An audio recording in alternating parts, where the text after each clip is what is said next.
But in the 1990s wasn't for the faint of heart. The streets had a way of chewing people up and spitting them out, and if you didn't keep your head on straight, you'd be next. Jobs were scarce, bills kept piling up, and some days just putting food on the table felt like a small miracle. But in that small house on the east side, me and my little brother Chase made it through. We always had each other's backs. I, Braxton Davis, was 26 when all this really started, but truth be told, I'd been carrying a man's load since I was 12. The day our father walked out, I didn't have a choice. I had to be the one to step up. Somebody had to make sure Chase had shoes for school. Somebody had to help Mama keep the lights on. I remember telling him once, when he was just a kid, "Don't you worry, lil' man. I got you." And I meant it. I worked weekends, odd jobs, dirty jobs, anything that brought in a little cash. By the time I was in my mid-20s, I'd built something I could be proud of. My own small auto shop on 8 Mile Road.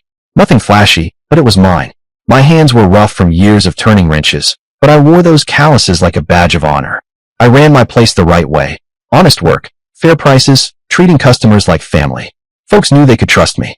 Chase. Well, Chase was 3 years younger, 23 at the time, but sometimes he carried himself like he was the older one. He had this charm about him. Could light up a whole room just by walking in. Smooth talker, quick smile, always seemed to know exactly what to say. Problem was, trouble loved him. It followed Chase everywhere he went. While I was building my business, Chase was bouncing from job to job, scheme to scheme. He'd disappear for weeks at a time, then stroll back and wearing expensive clothes like he'd just stepped out of a magazine shoot, never once explaining where the money came from. Mama worried about him. Hell, I worried about him too. But any time we tried to talk sense into him, he'd flash that $1,000,000 smile of his and say, "Don't worry, big bro. I got it handled." That was Chase. Always a smooth answer. Always a way to shut down the hard questions. We were different in a lot of ways, but we were family. And in the Davis household, family meant everything. That's why it cut so deep when we both fell for the same woman. Her name was Clara Miller. 22 years old, worked at the bank downtown, had the prettiest smile in all of Detroit, and the kind of presence that could make you forget your own name. She was smart, ambitious, the kind of woman a man could see himself marrying. Chase saw her first. He'd been going to her window for months, always finding some excuse to wait in her line, even when other tellers were free. He'd lean on the counter, tell jokes, bring her little flowers, and whisper big promises about the world he'd give her if she just said yes. The first time I met Clara was at a family barbecue. Chase brought her. I remember wiping my hands on a rag after flipping burgers and walking over to say hello. "Braxton, this is Clara," Chase said, smiling like he'd just pulled off the greatest introduction in history. "Nice to meet you," she said, her hand warm in mine. We talked, and we kept talking, about dreams, family, what we wanted out of life. I don't know how to explain it, but something just clicked. My quiet felt steady next to her bright energy, and from the way she leaned in when I spoke, I could tell she felt safe with me, safe in a way that went deeper than words. It wasn't easy after that. Chase was hurt, angry even. "Man, I've been talking to her for months," he said one night, pacing the shop. "And you? What? You just meet her once, and it's all fireworks." "Chase, I didn't plan this," I told him, "but I can't pretend I don't feel what I feel." After a long pause, he shook his head and muttered, "Whatever. You're my brother. I'll step aside." At least, that's what he said. Clara and I built something real. We dated for 2 years, got engaged on Christmas morning, and had our wedding in Mama's backyard. The sun was out, the air was warm, and for a moment, life felt perfect. Chase stood as my best man. He smiled in all the photos, raised his glass, and gave a speech that had people wiping their eyes. "My brother Braxton has always been my hero," he said. "And now he's got a beautiful wife who makes him even better. I couldn't be happier for both of you." Everyone believed him. Even I believed him. A year later, I was 29 when Clara gave birth to our son. We named him Charlie. I don't think I'd ever been happier in my life. I had my own business, a wife I adored, and now a little boy to carry on the Davis name. We bought a small house in a quiet neighborhood. I painted the nursery blue myself, even though Clara teased me about getting paint in my hair. Every free moment I had, I spent with Charlie, reading to him, rocking him to sleep, trying to get him to say da-da. Da-da. I'd coax, holding him up in the air while he laughed. "Come on, little man, you can do it." Sometimes I'd swear he was trying, just to make me smile. Chase came around a lot back then. He was Uncle Chase, now, always showing up with some shiny new toy or a bag of candy. If me and Clara wanted a date night, he'd volunteer to babysit without a second thought. It seemed like he'd made peace with his place in our lives. He seemed happy for us. At least, that's what I thought. What I didn't see, what he never let on, was the jealousy still burning in him. Every time I kissed Clara in front of him, every time Charlie's laugh filled the room, every time he sat in our living room looking at our little family, that fire got hotter. Chase had always been good at hiding his feelings, years of practice. But this time, the cracks were starting to show. And when that mask finally came off, it would destroy everything the Davis family had built. By the time Charlie turned 3, Chase had found his calling in the drug business. Not the corner hustling that got you shot or locked up. He was too smart for that. He kept it quiet, moving cocaine through auto shops and small businesses on the east side. No flash, nothing that would get him noticed by the big players or the cops. Just steady money and careful planning. The problem was, the cops were starting to notice. One night, over beers in my kitchen, I asked, "You doing okay, Chase? You've been looking over your shoulder a lot lately." "I'm fine, big bro," he said too quickly. "Just got a lot on my plate, you know?" Turned out, his plate was overflowing. His operation had grown bigger than he planned. More dealers, more customers, more risk. And when an undercover cop started sniffing around the 8-mile area, asking questions about drug activity, Chase knew it was only a matter of time before they traced it back to him. He needed a way out, fast. That's when he came up with the plan that would destroy his brother's life. It was a cold Tuesday night in November when my world came crashing down. I was working late at the shop, trying to finish up a brake job before morning. The customer needed her car for work, and I've never been the kind of man to let people down. The radio was playing old Motown classics, Temptations, maybe, and I was humming along under my breath, hands greasy, mind on nothing but calipers and rotors. That's when I heard the first siren. Then another. Then another. Blue and red lights started bouncing off the shop windows, washing the place in colors that didn't belong. Car door slammed. Heavy footsteps pounded against the concrete outside. And then came the voice that still finds me in my sleep some nights. "Braxton Davis, put your hands where we can see them." It felt like the walls closed in on me. The doors burst open and cops poured in. 6 of them, maybe 8. Moving fast, guns drawn, faces hard as stone. My wrench clanged to the floor. I raised my hands high, palms open. "What's going on?" I asked, my voice shaking despite everything in me trying to hold steady. "What did I do?" The lead officer stepped forward. Tall, gray hair, eyes cold as ice. He didn't answer right away, just looked at me like I was something stuck to the bottom of his shoe. Finally, he said it. "Braxton Davis, you're under arrest for possession with intent to distribute illegal weapons and conspiracy to distribute controlled substances." The words didn't make sense at first. Drugs? Weapons? Conspiracy? It was like getting punched in the gut over and over. "There's got to be some mistake," I said, trying to keep my voice calm. "I don't know what you're talking about. I run a car shop. I fix engines, I change oil, that's it." But they weren't listening. They were already spreading out, tearing through my office, checking under tool benches, rifling through my shelves. The sound of drawers slamming, tools clattering. It all felt like a bad dream I couldn't wake up from. Then one of them called out, "Got something." In my office desk, bottom drawer, the one I'd barely opened, sat a bag full of white powder. Cocaine. High grade. Enough to bury a man under prison time. And then they went to my car. "Gun," another officer shouted. Wrapped in an old towel in the trunk was a .38 revolver, serial numbers filed clean off.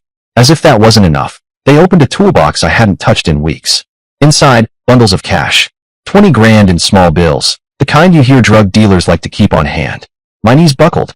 I dropped into the nearest chair, staring at the so-called evidence that had somehow found its way into my own business.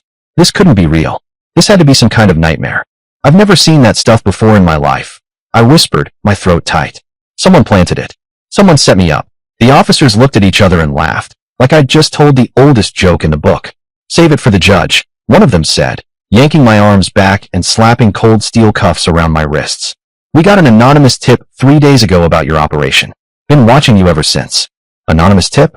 I shot back, my mind spinning so fast I felt dizzy. "What anonymous tip?" Another officer stepped in, voice flat, like he'd recited this 100 times. "Someone called and said you'd been dealing drugs out of this shop for over a year. Said you kept your stash in your office and your gun in your car. Said you'd made threats against anyone who might turn you in." My stomach dropped. This wasn't random. This was planned. Someone who knew my shop, knew my routines, knew exactly where to plant the evidence so it'd be found. Someone who had access to my business.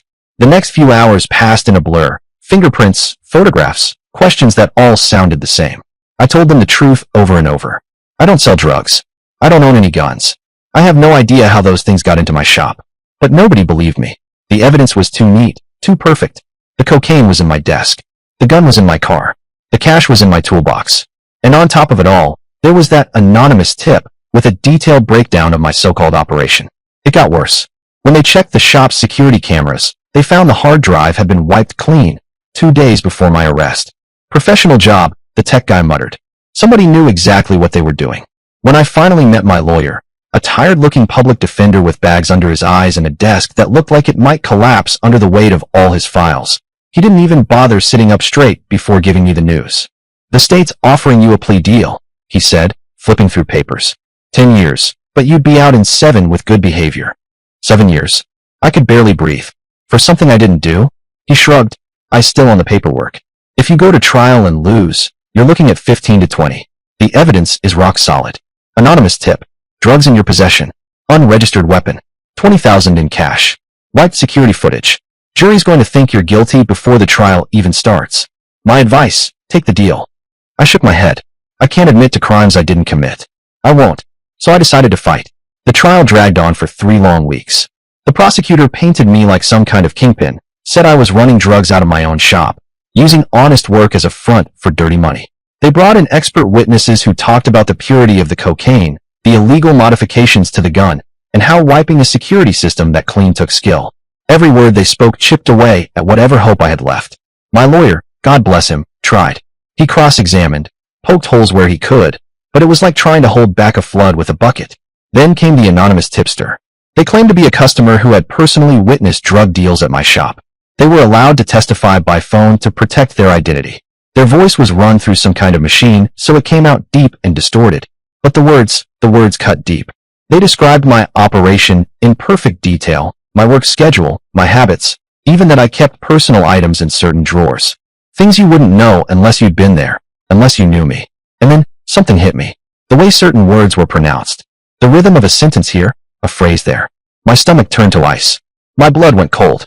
No, it couldn't be. But in that moment, I knew. The jury deliberated for 2 days.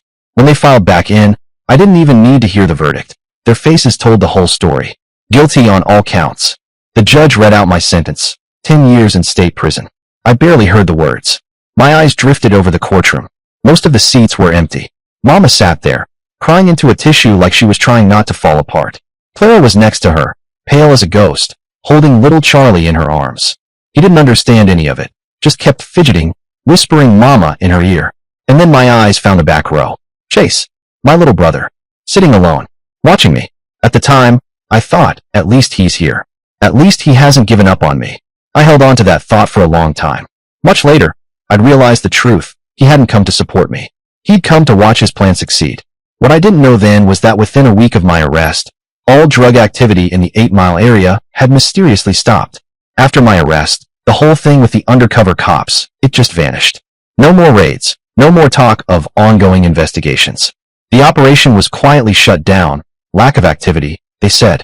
And Chase, he'd suddenly decided to go straight.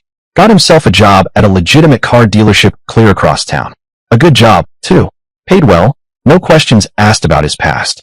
I thought about that a lot while I was being processed into Millfield Correctional. Millfield was exactly what I'd feared, and worse. The walls weren't just gray, they were tired. Decades of stains, of hopeless men leaning against them, had seeped into the concrete. The air was thick with the smell of disinfectant, sweat, and something you couldn't wash away, despair. And the noise. God, the noise never stopped. Men shouting over card games. Others crying into pillows. Laughter that never reached the eyes. Arguments in the yard. It all blended into this endless, ugly soundtrack that followed you everywhere. My cellmate was a guy named Alejandro Mendoza. 8 years in on armed robbery. He'd seen enough fresh meat come through those gates to know the types. Some guys, he told me one night, leaning back on his bunk, come in here and get mean. They gotta be the wolf, you know? Others, they break. Fall apart like an old toy. He had me for a while. You ain't either of those. Maybe he was right. I didn't get harder, and I didn't break. I just got quieter. That first year, I barely spoke to anyone. Did my job in the prison laundry. Ate alone. Kept my head down. And I wrote. Every night, I sat on my bunk with a cheap pen and the kind of paper that tore if you pressed too hard, writing letters to Clara and Charlie. I love you. I'm innocent. I'm counting the days until I can come home and hold you both again. At first, Clara wrote back. She told me about Charlie's first day of preschool. About the funny things he said. About how much he missed his daddy. She sent pictures. God, I lived for those. I'd stare at them for hours, tracing the curve of Charlie's smile, memorizing the changes in his little face. But over time, the letters slowed. Once a week turned into once a month. Then just a birthday card here. A Christmas greeting there. She was moving on, and I couldn't blame her. Prison wasn't a place for a young mother to waste her best years, and I knew that. Clara deserved a life outside of these walls, and so did Charlie. The only real tether I had to the outside world was Chase. My little brother made the trip every few weeks, like clockwork. He'd sit across from me in that noisy visiting room, the smell of vending machine coffee and floor cleaner hanging in the air, and fill me in on everything I was missing. Clara's doing okay, he'd say, leaning forward like he was sharing a secret. She's working full-time at the bank now. Got promoted to loan officer, making decent money. I'd nod, picturing her in a blazer, hair pulled back, that determined look she used to get when she was focused. It's hard on her being a single mother, he'd add, but she's strong. And Charlie? I'd ask every time, my voice a little tighter than I meant it to be. Chase would smile, growing like a weed. Smart as his daddy. Started kindergarten last month. He asks about you sometimes, but his smile would falter. Clara thinks it's better not to get his hopes up about visits. You know how it is. Yeah, I knew exactly how it was. Those visits, they were the only bright spots in the gray haze of my life. No matter what was going on in his own world, Chase always seemed to find time for me. And I believed him when he said he still believed in my innocence, because I needed to believe it. I'm going to help you appeal this, he told me one day, his voice low, steady. Soon as I save up enough money for a real lawyer. This whole thing was bogus from the start. I gripped his hand across the table. I know it was. I need someone out there fighting for me, Chase. I got you, big bro. Always. By my second year inside, I knew if I was going to make it through 7 years in this place, I couldn't keep living like I had been. I had to change, become someone else entirely. So I signed up for every program they offered. I got my GED, even though I dropped out of high school at 16 to work and help mama keep the lights on. Then I started taking college courses through the mail. The prison library became my second cell. I'd spend hours buried in legal books, reading case studies, memorizing precedents. I wanted to understand how the system had crushed me, and maybe, just maybe, figure out a way to fight back. After a while, other inmates started coming to me for help with their appeals, their paperwork. You got a gift for this, Alejandro told me one afternoon, tossing me a folder. When you get out, maybe you ought to be a paralegal or something. I just shrugged, not thinking that far ahead yet, man. Just trying to make it through the day. The violence, the bad food, the cramped cells, they were rough, but I could handle them. The hardest part was missing my son grow up. Charlie had been barely 3 years old when I went away. Now, he was in elementary school, learning to read, playing Little League, starting to crack little jokes that were his own. He was becoming a real person, and I was missing all of it. The pictures slowed down in year 3. By year 5, they'd stopped altogether. No more snapshots of him in a baseball cap. No more crayon drawings folded into envelopes. That's when I realized Clara had cut off contact completely. I told myself I couldn't blame her. What kind of life was it, being tied to a man in prison? But even knowing that, it felt like my heart had been broken into pieces so small they'd never fit together again. She'll come around, Chase told me during one of his visits, his voice smooth and easy, like it always was. I shook my head. I don't know. Man, feels like the longer I'm in here, the more I'm fading out of their lives. She's just protecting herself and Charlie. Give her time. But I was starting to wonder if time wasn't my friend at all, if time was the enemy. Every day that passed was another day they learned to live without me. It was Alejandro who first put a crack in the picture I had of Chase. We were making our bunks one morning when he looked over at me and said, "Your brother, how come he always seems to have money for these visits?" I frowned. What do you mean? I mean, he's been coming here regular as clockwork for 5 years. Never misses a month. That's expensive, man, gas, time off work, new clothes. Most people struggle to visit even once in a while. I hadn't thought about it before. Chase had told me he was working at a car dealership. Maybe he's finally got his life together, I said, forcing a little laugh. Maybe he found something that works for him. Alejandro just gave me this long, sad look. Maybe. But in my experience, when something seems too good to be true, he shook his head. It usually is. That conversation planted a seed of doubt in my mind, but I tried to push it away. Chase was my brother, my blood. The only person who still came to see me, who still acted like what happened to me mattered. Whatever he was doing to make money, it couldn't be anything too bad, could it? I didn't want to believe otherwise. By year 6, I had become one of the most respected inmates in Millfield. Not because I was tough, or dangerous, or connected, but because I had something useful to offer. I helped guys with their legal cases, taught reading classes for men who'd never learned. I stayed out of the gangs, the politics, the stupid fights that blew up over nothing. Somewhere along the way, I found a strange kind of peace, even in that hellhole. That's when I decided to take one more shot at freedom. This time, I wasn't going in with a tired public defender who didn't have the time to care. I was working with Linda Hughes, a sharp, no-nonsense lawyer who specialized in wrongful convictions. Another inmate had given me her name, swearing she'd gotten him out. When we met for the first time, sitting in that cramped prison visitation room, she got straight to it. "Braxton," she said, flipping open a thick folder, "your case is a mess. The kind of mess that gets overturned if we push hard enough." I leaned forward. "What do you mean?" "First off, the anonymous tipster was never properly identified. That's a huge red flag. Second, the chain of custody for the evidence is full of holes, periods where the drugs and gun weren't accounted for. Which means they could have been planted." I finished for her. She nodded. "Exactly. And most importantly, she tapped one page in the file, her expression tightening. "The hard drive from your security system? You didn't wipe it." I stared at her. "I told them that from day one." "I believe you," she said. "Because the timestamp shows it was erased remotely using administrative access you didn't have. Whoever did it knew what they were doing, and they knew exactly when to do it for maximum impact." Hearing those words, someone else had done it, someone who knew my shop, was like a crack of sunlight after years of darkness. In year 7, the motion went through. The judge agreed to a new hearing. I sat there in that courtroom listening to Linda tear the state's case apart, point by point. She showed the gaps in the evidence chain. She hammered the fact that the tipster was a ghost. She proved the hard drive had been hacked.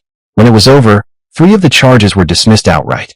The rest were reduced, and with time served in good behavior. I was free. I walked out of Millfield Correctional Facility on a bright Tuesday morning in March, carrying everything I owned in a paper bag. The sunlight felt almost unreal, warm on my face after so many years under cold, gray skies. For the first time in a long time, I felt like I was being reborn. I'd lost 7 years of my life, but at 36, I still had enough time to start over. I was still strong, still healthy, and I told myself I could rebuild. I couldn't wait to see my family. I couldn't wait to hold my boy. He'd be 10 now, probably tall and lean, maybe even looking me in the eye. I couldn't wait to begin the next chapter. I had no idea the worst betrayal was still ahead of me. The address I remembered as home took me to an empty lot. I stood there on the cracked sidewalk, staring at weeds pushing up through broken concrete, the wind making them sway like they were mocking me. My neighbors' houses were still there, still the same colors, still with the same cars in the driveways. But mine, the house where I'd carried Clara across the threshold, where I'd painted Charlie's nursery, where I thought I'd grow old, was gone. Across the street, a woman in a sun hat was watering flowers in her front yard. She glanced up, squinted, and then her eyes went wide. "Braxton Davis, is that really you?" It took me a second to place her, but then it clicked. "Mrs. Cole." My voice came out hollow. "Yeah, it's me." She set down her watering can and walked closer, her face softening. "Well, I'll be. You've been gone a long time, honey." I swallowed hard. "What happened to my house?" Her lips pressed together like she was bracing for my reaction. "Oh, honey, Clara sold it about 4 years ago. Had to, I guess, with the mortgage payments and you being away. She and little Charlie moved in with your brother for a while. Then they got their own place." My stomach tightened. "They lived with Chase?" "Well, not anymore," she said quickly. "Like I said, they got their own place. Real nice house over on Riverside Drive. Chase helped them pick it out. Been real good to them. That boy stepped right up when Clara needed help." Every word felt like another brick on my chest. Mrs. Cole scribbled the address on the back of an envelope she pulled from her apron and handed it to me. Her eyes had that pity in them I'd seen too many times in prison. "Here you go, honey. You take care now." I nodded. "Thank you, Mrs. Cole." The paper bag with everything I owned suddenly felt twice as heavy. I walked, each step slow, my mind racing. The house on Riverside Drive was something out of a dream. 2 stories, fresh paint, a wide front yard with perfect grass, a 3-car garage. It was the kind of house I used to picture buying for Clara and Charlie once my shop took off. In the driveway sat a brand new BMW SUV, worth more than I'd made in my best year at the shop. I stood on the sidewalk for almost an hour, trying to work up the courage to walk up those steps and knock. My mind kept running in circles. What would I even say to Clara? How do you start that conversation after 7 years? "Hey, sorry I missed almost a decade, but I'm back now." And Charlie, what would my boy think? Would he even want to see me? Or worse, would he look at me like I was a stranger? Before I could decide, the front door opened. A boy came bounding out, his sneakers slapping against the concrete. 10 years old, tall for his age. My eyes locked on him, and I felt like I'd been punched in the chest. He had my eyes, and Clara's smile. "Charlie," I breathed. He froze. Those brown eyes met mine, and for a second, it felt like the world stopped. Just me and my son, staring across 7 stolen years. Then his face went pale. He spun around and bolted back toward the house. "Mom, there's a man out here who knows my name." The door swung open again, and Clara stepped into the light. She was still beautiful. God, she was still beautiful, but she wasn't the same Clara I'd left behind. Her hair was styled differently, sleek and polished. Her clothes screamed money, designer labels I couldn't even name. She looked like a woman who'd been living in a whole different world than the one I'd been trapped in. Her eyes widened when she saw me. She gripped the doorframe like it was the only thing holding her up. "Braxton, when did you get out?" "This morning," I said, taking a step toward her. "I've been looking for you and Charlie. I wanted to surprise you." She glanced over her shoulder into the house, then stepped outside and pulled the door shut behind her. Her voice dropped low. "You can't be here." I blinked. "What do you mean, I can't be here? This isn't a good time." I felt something hot burn in my chest. "Not a good time? Clara, I've been gone for 7 years. Our son doesn't even recognize me. When exactly would be a good time?" She opened her mouth, but before she could speak, a man's voice called from inside the house. "Babe, who's at the door?" The sound of it froze me in place. My blood went cold. I knew that voice. The door opened again, and out stepped Chase Davis. He didn't look anything like the man I remembered. Now he was wearing a tailored suit, gold watch catching the sunlight, diamond earring flashing when he moved. He looked like success, like money, like everything he'd never been when we were growing up. For a long moment, the three of us just stood there, locked in a triangle of silence. Then Chase smiled. That same easy, charming smile that had been getting him out of trouble since we were kids. The same smile I used to bail him out for. "Braxton, brother," he said, like nothing in the world was wrong. "What are you doing here? Why didn't you call me? I would have picked you up from prison." I looked from him to Clara, then back to him. My gut twisted. Something here wasn't adding up. Something was off. "What are you doing here, Chase?" I asked slowly, like I was trying to feel my way through a dark room. "I live here," he said, still smiling like it was all good news. "This is my house. Well, our house." And then he put his arm around Clara's shoulders. And she didn't pull away. The world tilted. My knees felt weak. I grabbed the mailbox, just to keep myself upright. "Your house," I whispered. "Braxton," Clara's voice cracked. "There's something we need to tell you. Something that happened while you were away." I didn't need to hear it. I could see it. In the way his arm rested so easy across her shoulders. In the way she wouldn't meet my eyes. In the gleam of that BMW in the driveway. In the designer clothes I knew damn well neither of them could have bought on an honest salary. "You're married," I said. It wasn't a question. She nodded, tears spilling down her face. I turned my eyes to my brother, my little brother, the one I'd always protected, always helped, always loved. "How long?" "For years," Chase said. The smile was gone now. "We waited 3 years to We really did. But you had 7 more years to serve. Or so we thought. Clara needed someone to help her with Charlie. And he glanced at her. I never stopped loving her. My legs gave out. I sat down hard on the curb, pressing my hands to my face. "My son," I whispered. "Where's my son?" "He's our son now," Chase said, his voice softer. "I adopted him legally 2 years ago. He calls me Dad. He doesn't really remember you, Braxton. You've been gone most of his life." I looked up at the house, their house. At the woman I loved, now my brother's wife. At the life that had gone on without me, like I'd never even been there. "The visits," I said suddenly, the pieces locking into place in my head. "All those visits to prison, you were checking on me. Making sure I wasn't getting out early." Chase's face went pale. "The BMW, the clothes. You said you were working at a car dealership." "I am," Chase cut in quick, too quick. "I'm the sales manager now. I do very well." But his words were just background noise to the reel playing in my head. Me talking with Alejandro, the stories about the timing, the way the money seemed to show up just when I was at my lowest, the way Chase had always looked so damn sure I'd be in prison for the whole stretch. "I need to go," I said, pushing myself up on legs that felt like they were made of wet paper. "Braxton, wait," Clara's voice cracked behind me. "We can explain. We can work something out. You can still see Charlie sometimes, if you want." I didn't turn around.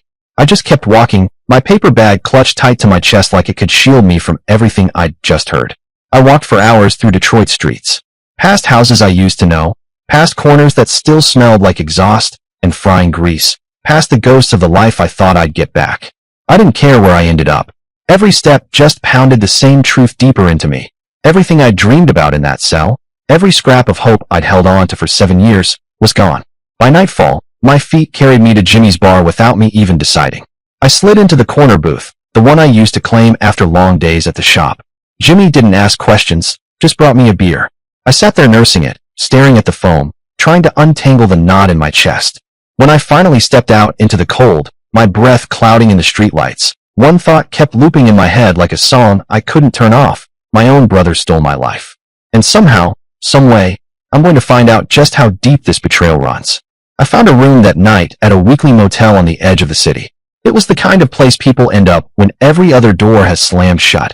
Thin walls, sagging bed, the smell of disappointment ground into the carpet. I had a little money from my prison job. Not much, but enough to survive a couple weeks while I figured out my next move. The problem was, I couldn't figure out my next move. For days, I just lay on that narrow bed, staring at the water-stained ceiling, trying to piece it all together, trying to understand how my life had gone so wrong. I called up my old buddy Lenny. First time I'd heard his voice in nearly a decade. "Braxton, man, they finally let you out." "Yeah," I said, my throat tight, trying to get my feet under me. "Anything you can do." He didn't even let me finish. "I'll bring you some cash. And a set of wheels. Can't start over on foot." True to his word, Lenny came through, an envelope thick with bills and a beat-up sedan that smelled like cigarettes and motor oil. It wasn't much, but after 7 years of nothing, it felt like a fortune. 7 years in prison for crimes I didn't commit. My wife married my brother. My son called another man dad. It was too much to process, too much to fit in my head all at once. But by the end of that first week out, something in me had shifted. The shock, the grief, they were still there. But underneath, something colder had started to take root. Something that wasn't going away. I started driving by the house on Riverside Drive. Not every day, at least not at first. Just when the loneliness got heavy enough to crush me. I'd park a few houses down, engine off, and watch. Mornings, I saw Chase leave in the BMW, crisp suit, expensive watch catching the sunlight. Clara would come out a little later, taking Charlie to school in a silver Mercedes sedan. Evenings, they'd return, looking like the picture of a happy, wealthy family. Laughing in the driveway, carrying grocery bags inside, lights glowing warm through the windows. And every time I saw them, the cold thing in my chest grew bigger. I bought a cheap spiral notebook and started writing everything down. Chase's work schedule, Clara's routine at the bank, Charlie's soccer practices, their weekend trips. I told myself it was just to understand their new life. But deep down, I knew better. I was studying them, learning their patterns, preparing for something. I didn't know what yet, but I knew I'd need this. After a month of watching, I made up my mind. I needed answers. I needed to know how a gun, drugs, and 20 grand had ended up in my shop that night, and how my security cameras had been hacked by someone with professional skills. Back in prison, I'd met a guy named Alberto Alvarez. Said he'd been a private investigator once, before a case went sideways and landed him behind bars. Now that he was out, Alberto was trying to rebuild his life and his business. I wasn't sure if he'd even take my call, but when he picked up, there was no hesitation. "You sure you want to know, Braxton?" he asked the first time we met in person. His voice was low, measured. Sometimes the truth is worse than not knowing. I didn't even have to think. "I'm sure." He studied me for a long second, then gave a slow nod. "Give me 3 weeks." 3 weeks. Felt like a prison sentence all on its own. I stuck to my routine, watching Chase's house, scribbling notes, replaying memories like I could somehow spot the moment where my life had gone off the rails. But now there was something new underneath the cold, hard thing in my chest. Hope. Hope that I might finally get some answers. When Alberto called me back, his voice was different. "Heavy. We need to meet," he said. "And you're gonna want to sit down for this." We met at a diner on the far side of town, one of those places where the coffee's terrible but the booths are private. Alberto slid into the seat across from me, a worn leather folder under his arm. Without a word, he opened it and spread out papers and photographs like he was dealing a losing hand of cards. "Your brother Chase has been busy," he said. "Real busy." I stared down at the first set of documents, bank statements, stretching back 8 years. My pulse picked up as my eyes traced the numbers. "For the first year after your arrest," Alberto explained, tapping the pages with a blunt finger, "there were large cash deposits every few weeks. Drug money." I swallowed hard. "You're sure?" He gave me a look that said he didn't deal in guesses. "I'm sure. But then about 6 years ago, those deposits stopped. And that's when things get interesting. He pulled another set of statements from the folder. See this? Regular payments from something called Davis Automotive Solutions. Salary, benefits, the works. I frowned. What the hell is Davis Automotive Solutions? Alberto's mouth twisted into something that wasn't quite a smile. That's the interesting part. On paper, it's a consulting company for auto dealerships. He paused, let that hang in the air for a beat before adding. In reality, they launder money for several criminal organizations in the Detroit area. I felt like I was going to be sick. My gut twisted so hard I had to grip the edge of the table. Chase is still in the drug business. Not directly, Alberto said, shaking his head. He's in the money-washing business now. Much safer, much more profitable, and a hell of a lot harder for law enforcement to prove. I stared at him, waiting for it to make sense, but it only got worse. He takes dirty money from drug dealers, Alberto continued, flipping to another page, runs it through fake consulting contracts and invoice schemes, and gives it back clean. 30% cut for himself. 30%. I tried to do the math, but my mind kept snagging on the number like a loose thread in a sweater.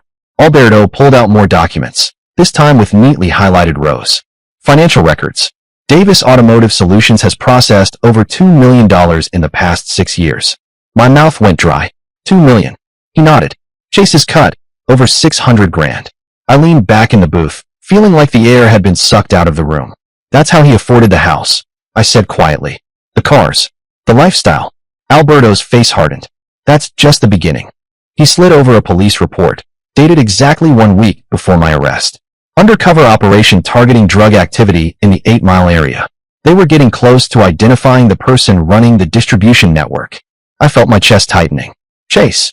Yeah, he was about to get caught, Alberto said. The undercover had traced the distribution network back to someone operating out of an auto shop in the area. They had it narrowed down to 3 shops, including yours. I felt my jaw clench. So he needed a way to throw them off his trail. Permanently, Alberto said.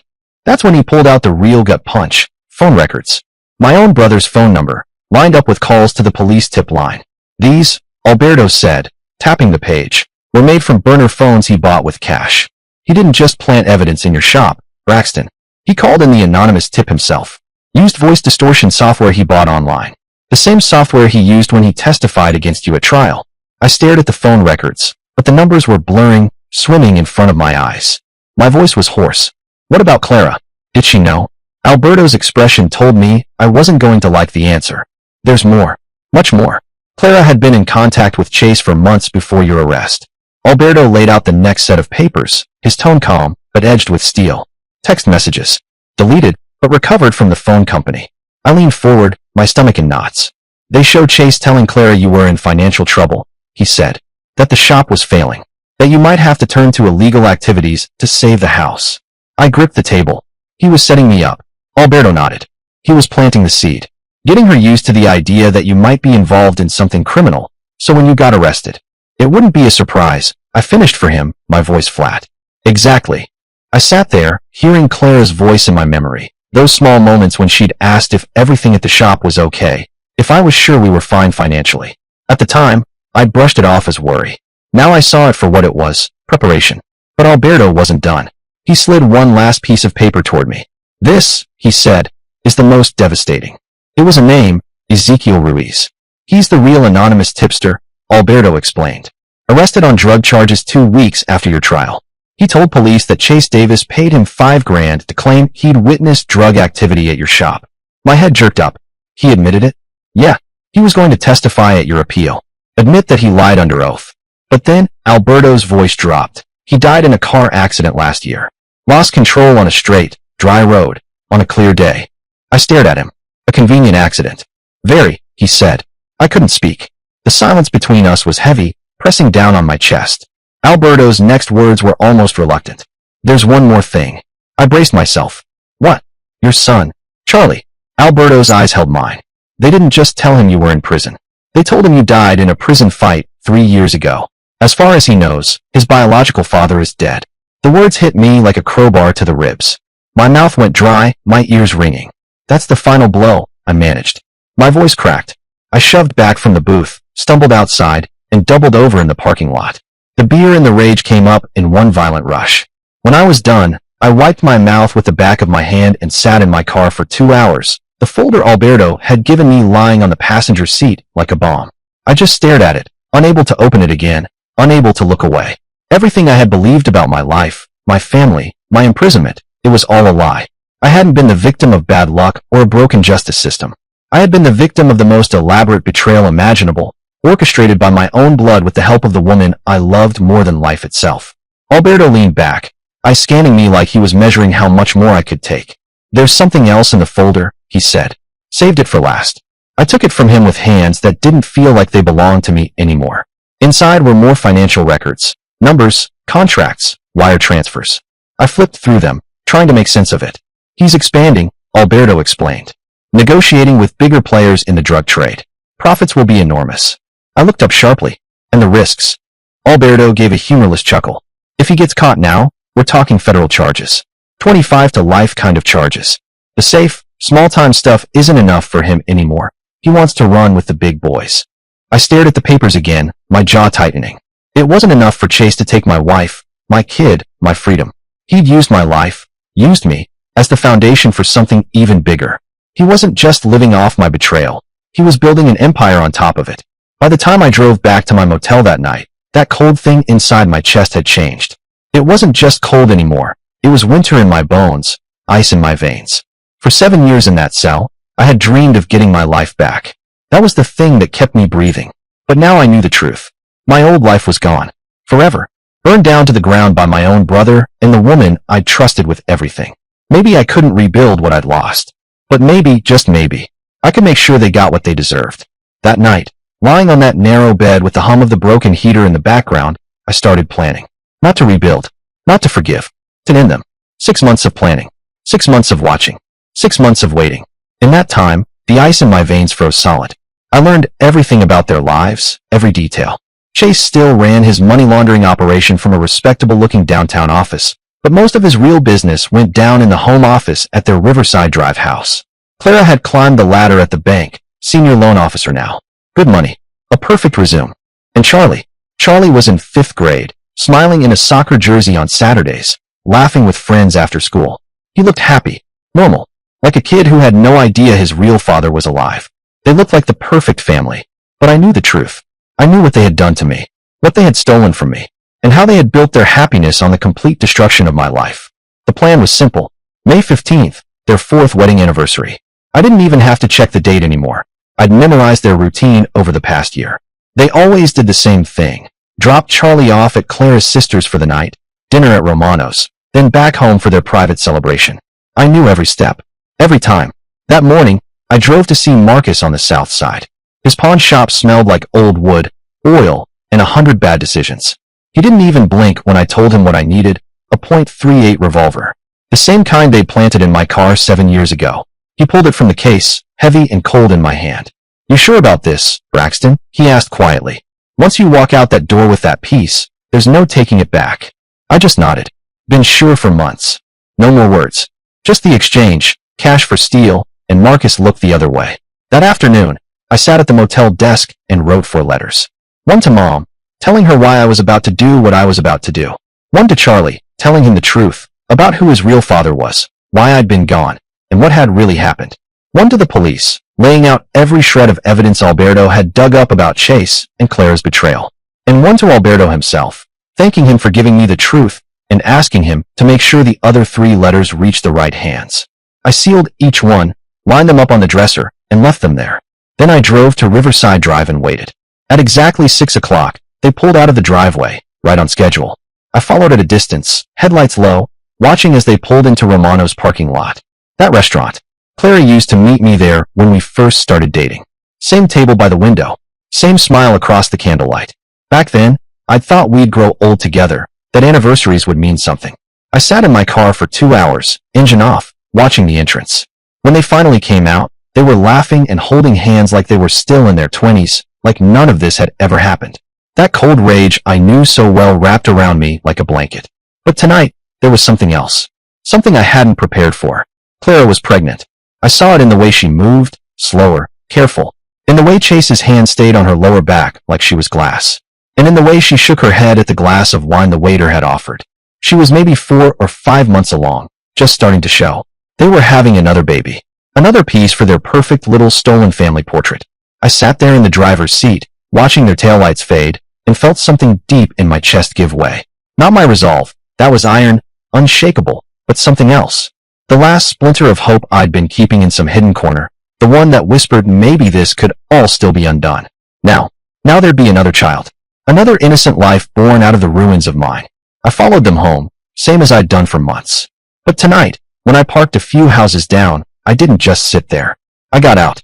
The weight of the revolver in my jacket pocket was impossible to ignore, 7 years of stolen time pressed into steel. I didn't knock. The fake rock under the front step was still there, still hiding the spare key. I almost laughed. Some habits never die, even when you wish they would. The lock clicked open like it was greeting me. Inside, the living room was exactly how I'd pictured it would be during all those nights staring at motel walls. Family photos on the mantle, but none with me in them. A big screen TV, leather furniture, expensive art, each piece bought with blood money from Chase's empire and Clara's betrayal. But there were new pictures too. Chase and Clara, sunburned and smiling on some beach. Charlie in his soccer uniform, holding a trophy almost bigger than him. And one that stopped me cold, a Christmas portrait, all three of them in matching red sweaters, beaming like they'd stepped out of a damn catalog. The happy family. My happy family. Built on my grave. Upstairs, I could hear them, soft voices, laughter, the faint sound of glasses clinking. For years of marriage, all resting on the foundation of my destroyed life. I walked over to the leather armchair and lowered myself into it. Chase's chair. I could tell by the way it faced the TV and those perfect, poisonous family photos. I rested the gun in my lap, cold and final. I thought about Charlie. Probably asleep at his aunt's place right now, safe and warm, dreaming about soccer or superheroes. At least he wouldn't have to see this. He didn't deserve any more scars than they'd already given him. An hour passed. My ears caught the creak of the stairs, then Clara's voice, light, almost cheerful. Something about getting a bottle of sparkling cider from the kitchen. No alcohol for the baby. Chase's deeper voice followed, laughing at whatever she'd said. They were in good moods. Anniversary moods. Happy, relaxed, completely unprepared for what was sitting in their living room. Clara appeared first, 2 glasses in hand, humming under her breath. It took me a second to recognize the tune, but when I did, it hit like a sucker punch. Our wedding song. Mine and hers. Back before she'd decided my brother's bed was warmer. She looked up, saw me in the chair. The glasses slipped from her hands, hit the hardwood, and shattered, sparkling cider spilling out like champagne, running across the floorboards. Braxton, she whispered, hand flying to her throat. How did you get in here? What are you doing? Hello, Clara, I said. My voice was calm, almost casual. Happy anniversary. Her eyes darted toward the stairs. Chase, she called out, the edge in her voice sharp now. Come down here now. Heavy footsteps pounded down the staircase. Chase filled the doorway in silk pajamas, his expression shifting from confusion to alarm in a heartbeat. Braxton, he said, trying for casual but not even getting close. What's up, man? Why didn't you knock? You scared Clara. I lifted the revolver from my lap and set it gently on the coffee table, my hand still on the grip. Both of their eyes locked onto it like magnets. We need to talk, I said evenly. All three of us. About what really happened 7 years ago. I don't know what you mean, Chase said, but the tremor in his voice betrayed him. Braxton, whatever you're thinking, this isn't the way to handle it. Sit down, I told them. My tone left no room for argument. They obeyed. Clara lowered herself to the couch, both hands instinctively shielding her belly. Chase sat beside her, but not too close, like he was already thinking about running. I know everything, I said, my voice low but steady. Alberto Alvarez helped me figure it out. The drug business, the money laundering, the setup, the anonymous tip, you made it yourself. The witness you paid to lie, the life insurance policy, all of it. Clara's face crumpled. She started crying, soft sobs that shook her shoulders like she was finally feeling the weight of it. Chase, Marin, just stared at me with those calculating eyes, already running the numbers in his head, looking for an angle even now. You can't prove anything, he said. I almost smiled. Even now, I thought, even with a gun in the room, he's still trying to scheme his way out. Still thinks he's the smart one. The survivor. I don't need to prove anything, I said. Not anymore. The police already have copies of all the evidence. Alberto made sure of that. Ezekiel Ruiz's confession. The phone records of your calls to the tip line. Clara's insurance policy. Your money laundering operation. All of it. That wasn't entirely true. Alberto had the evidence, but I hadn't decided if I'd hand it over. Still, the lie landed exactly where I wanted it to. Chase's face went pale, and Clara's sobs deepened. Don't, please, Clara choked out between tears. I know what we did was wrong. I know we hurt you, but think about the baby. Think about Charlie. They don't deserve to lose their parents over this. The baby? I looked at her swollen belly with cold eyes. Another child built on my destruction. Another life you'll raise on money stolen from me. It doesn't have to be this way, she pleaded. We can make this right. We can pay you back. We can tell Charlie the truth. We can work something out. Like what? I asked. Like you'll give me back my son? Like you'll give me back the 7 years I lost in prison? Like you'll give me back my life? We were young, Clara said desperately. We made mistakes, but that was years ago. We've built something good here. Charlie is happy. He's doing well in school. He doesn't have to lose another father. I stared at her for a long moment. Once upon a time, I would have done anything to protect this woman. I'd loved her more than my own life. But that man was gone, buried somewhere in the concrete walls of Millfield Correctional Facility. You told my son I was dead, I said quietly. My voice didn't even sound like mine anymore. It was colder, stripped of everything warm it used to hold for her. You let him think his father died in prison while you played house with my brother and spent money stolen from my life. I leaned forward just enough for her to see the truth in my eyes. That's not a mistake, Clara. That's evil. Chase suddenly stood, his hands raised like he thought he could calm me down with a gesture. Look, Braxton, I get it. You're angry.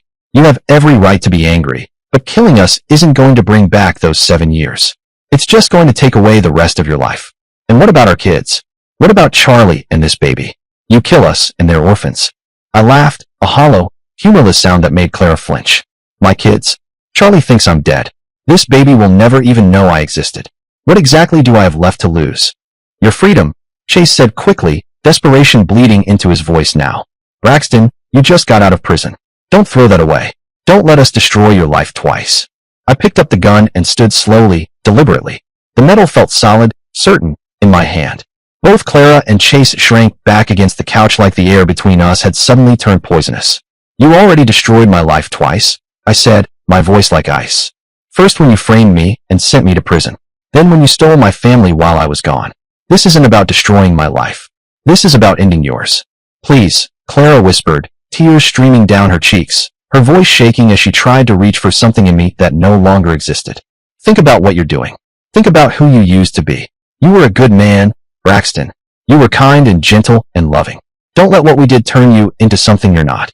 I stared at her, and I could almost see the version of myself she was talking about, but he was like a ghost now, someone I used to know. You think I'm still that man? I asked.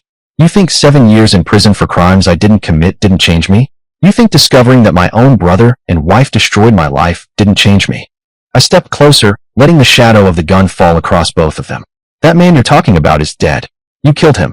Chase made one last desperate move, lunging for the gun like he still believed he could outsmart me, like he could win. But 7 years in prison had made me harder, faster, sharper than my brother remembered.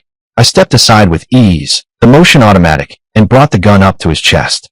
You always thought you were smarter than me, I said, locking my gaze on his. The fear in his eyes was new. I liked it. Always thought you could charm your way out of anything. Even when we were kids, you thought the rules didn't apply to you, that you could take whatever you wanted and somehow make it okay. Braxton, please. You wanted my life so badly. I cut him off, my voice low, steady. You were willing to destroy me to get it. You sent me to prison. You married my wife. You adopted my son. You told him I was dead. And then you built a criminal empire on top of it all. I pulled the trigger. The first shot hit him square in the chest. The sound was deafening in the quiet room, and Chase staggered backward onto the couch, his eyes wide with shock and pain. His mouth opened like he wanted to say something, but only blood came out. Clara's scream cut through the air, raw and panicked. She turned, trying to run for the stairs, but there was nowhere to go. I caught her easily before she'd taken more than a couple of steps. 7 years, I said, staring into her wide, terrified eyes.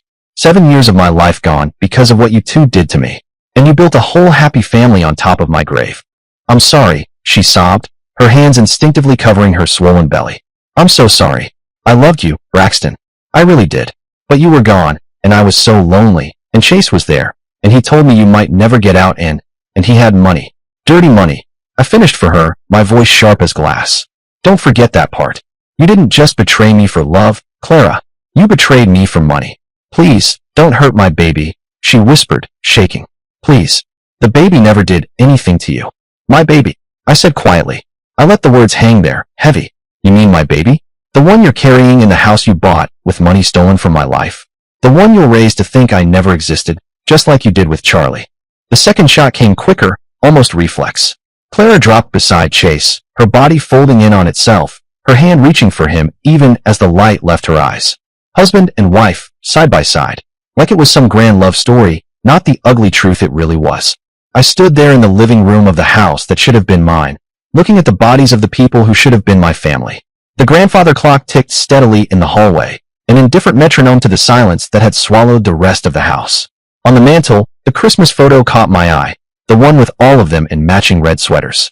Their smiles were blinding. They looked so happy, so perfect, so completely at ease in the life they'd built on my destruction. I took the frame in my hands, studied it for a moment, then set it back exactly where it had been. Let it stay there. Let the world see the picture of their perfect lie. I stepped carefully around the broken glass and the puddle of cider, making my way to the front door. The gun stayed behind, resting on the coffee table, same kind of gun that had sent me to prison 7 years ago. I almost smiled at the symmetry. Let the cops figure out the poetry in that. The cool night air hit me like a breath I didn't know I'd been holding. It wasn't happiness, not peace either, but something close to completion, like a circle had finally been closed. I drove back to the motel without rushing. The house on Riverside Drive faded in my rear view, quiet and dark, keeping its secrets until the morning came and someone realized the perfect family wasn't showing up for Sunday brunch. In my room, I packed what little I had into the same paper bag I'd carried out of Millfield. Then I sat on the edge of the narrow bed and waited. I didn't have to wait long. The knock came at exactly 6 a.m., firm, official. When I opened the door, 2 uniformed officers stood there. Braxton Davis? One of them said. That's me. You're under arrest for the murders of Chase Davis and Clara Davis. I held out my hands for the cuffs without being asked. As they read me my rights, I looked one of the officers square in the eye and said, I want to make a full confession. For hours later, I was still talking. Every detail, every moment I could remember, I told them. The frame that sent me to prison, the 7 years I lost behind those walls, discovering the truth about my family, the months of planning, and finally, the murders themselves. I was calm, precise, methodical. I didn't leave anything out. When they asked if I wanted a lawyer, I said yes. And when the lawyer arrived, advising me not to say another word, I told him to sit quietly and listen. I'm not trying to get away with this, I explained. I'm just trying to make sure the truth comes out. The facts are simple and undisputed. I handed over Alberto's investigation files, every record he had collected, every bank statement, every recovered text, every piece of proof tying Chase and Clara to the destruction of my life. I even explained my motives in full detail, everything they needed to know. Dawn had confessed immediately. I laid it all bare. I gave them the files, the evidence. Yet the reactions outside those walls were anything but simple. Some people saw me as a cold-blooded killer. They pointed to the planning, the waiting for their anniversary, the lack of mercy even when Clara begged for her unborn child's life. Others saw me differently, as a man pushed beyond any reasonable breaking point. They talked about the 7 years I'd lost, the son who didn't know me, the betrayal by the 2 people who should have loved me most. The courtroom was packed, every eye fixed on me as if they were trying to weigh my soul. I could feel the tension like a physical weight pressing down on my shoulders. The prosecutor, Audrey Garcia, was sharp as a razor, walking the jury through every calculated move I'd made, painting me as a man consumed by rage and jealousy. Mr. Davis had choices, she said, her voice slicing through the room. He could have gone to the authorities. He could have sued. He could have tried to rebuild a relationship with his son. Instead, he chose revenge. He chose to become a killer. I could see the glares, the murmurs. She emphasized the planning, the calculation, and the fact that I had killed a pregnant woman. Each word was a hammer, pounding against the life I'd rebuilt in my own mind before stepping into that living room. Nicholas Anderson, my lawyer, stood and argued my case differently, painting me as a man broken by trauma, a man whose mind had been shattered by unimaginable betrayal. He told the jury I had suffered temporary insanity, that no reasonable person could endure discovering their life had been a lie without snapping. But when I took the stand, I felt a cold clarity wash over me. I wasn't insane. I wasn't a victim of circumstance. I was fully aware of what I had done. I wasn't insane, I said, my voice carrying through the courtroom. I knew exactly what I was doing. I planned it carefully. I carried it out deliberately. What Chase and Clara did to me was evil, but that doesn't make what I did right. 2 hours I spoke, every word a cold, deliberate recounting of the investigation, the months of watching, the planning, the final decision. I didn't hold back. I didn't soften anything. I wanted them. To feel the weight of betrayal the way I had, to understand the exact moment when the life I'd loved had been torn from me. I'm not asking for your sympathy, I said, my eyes scanning the jury. I'm not asking you to excuse what I did. I'm just asking you to understand it. When everything you love is taken from you, when the system fails you completely, when the people who should protect you are the ones who destroy you, sometimes revenge is all you have left. Will I do it again? Hell yeah. If I am pushed to my limit, I will do it again. I watched the jury file back into the courtroom, their faces grim, the weight of what they were about to say pressing down on everyone. 5 days of deliberation, 5 days of endless speculation about who I was, what I'd done, and whether the pain I'd endured justified the actions I'd taken. When they spoke, the words hit me like steel. Guilty. 2 counts of first-degree murder. Life without parole. The sound was final, echoing in my ears, and yet, it didn't surprise me. I'd known, deep down, that once I crossed that line, there was no coming back. I thought about Charlie, my boy, the one I hadn't been allowed to raise, the one who had grown up calling another man dad. He'd learned the truth during the trial. The media made sure of that. I could almost see him sitting there, 11 years old, trying to piece together a life built on lies. His aunt had to sit him down and explain that his father, the one he'd mourned and idolized, was a man who had done wrong, and that I was that man's true father, the one who had been robbed of everything. Some stories don't have heroes. Some stories don't end the way you want them to. And some stories leave questions that gnaw at you, questions with no real answers. Was I a victim pushed too far, or was I a killer who used pain as an excuse? Did Chase and Clara's betrayal justify what I did? Or should I have let the courts handle it? Even knowing the truth they would never see? No one can answer that for me. Maybe there are no answers. But I do know betrayal. I know the feeling of being sold out by the people who were supposed to love me most. I know how it eats at you from the inside, leaving a hollow, aching space that no apology can fill. I felt that death in my chest when I saw them living the life that should have been mine. And when I learned the full truth, the ice in me turned to fire, and the fire turned to rage. The tragedy isn't just that they died. The tragedy is that none of it had to happen. If Chase had faced the consequences of his own crimes, if Clara had waited for the truth instead of following lies, if the justice system had actually done its job, maybe things would have been different. But life doesn't work in ifs. Life works in consequences. And the consequences of betrayal, well, they can echo through generations. Dear listeners, please share your thoughts in the comments section below and don't forget to like, share, and subscribe.